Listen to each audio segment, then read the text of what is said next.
This is Dental All Stars, where we bring you the best in dentistry on marketing, management, and training. Here's your host, Alex Nottingham. Welcome to Dental All Stars. What if you only had a few months left to live? Who would you spend time with? What would you do? Would you look back and appreciate your life with gratitude? Or would you be bitter and upset with the world? Gosh, Alex, this is heavy, you may be saying to yourself.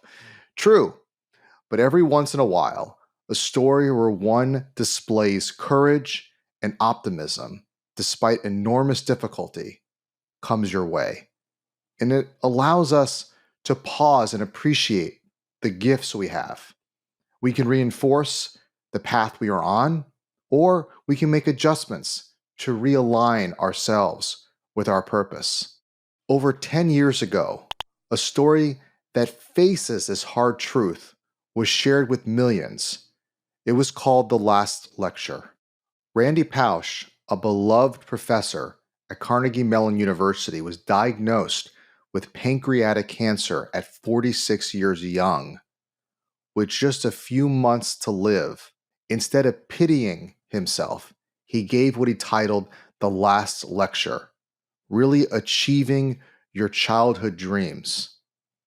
I will provide in the show notes a link to his entire lecture and his New York Times best-selling book.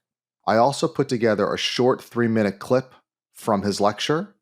Enjoy this moment of inspiration, and until next time, go out there and be an all-star.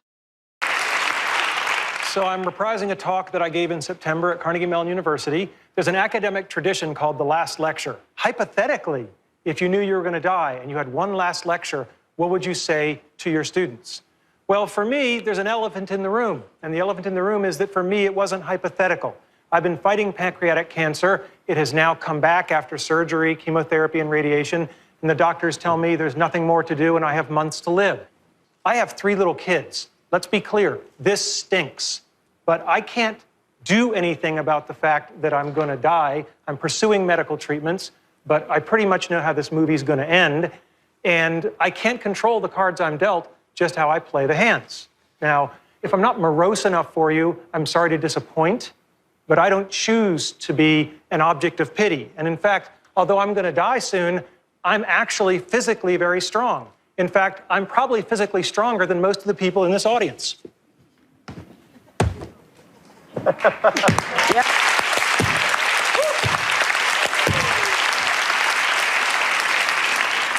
So, today's talk is not about death. It's about life and how to live, specifically about childhood dreams and about how you can try to achieve them. Probably the most wonderful thing my parents did was they let me paint my bedroom. I said one day, I want to paint stuff on the walls. And they said, okay. But the great thing is that they let me do it. And they felt that letting me express my creativity was more important than the pristine nature of the walls. And I was really blessed to have parents who saw it that way. My parents taught me about the importance of people versus things. So when I got older and I bought my first car and I was so excited, I had this shiny new convertible. This is my niece and nephew, Christopher and Laura.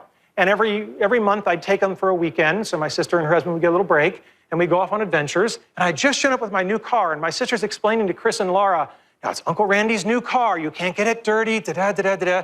And they're just cracking up laughing, because over her shoulder, I'm casually opening a can of soda and just emptying it on the back seat. And they come running over, my sister says, what are you doing? And I said, it's a thing. It's just a thing. And I'm really glad I did that, because at the end of the weekend, as I was driving them home, little Chris had the flu, and he threw up all over the back seat of my car. And I don't care how much value you get out of owning a nice, shiny, pristine thing. It's not as good as I felt knowing that I made an 8-year-old boy not feel guilty just because he'd had the flu. Next thing, you better decide early on if you're a Tigger or an Eeyore. Tiggers are energetic, they're optimistic, they're curious, they're enthusiastic, and they have fun. And never, ever underestimate the importance of having fun. I am dying soon, and I am choosing to have fun today, tomorrow, and every other day I have left.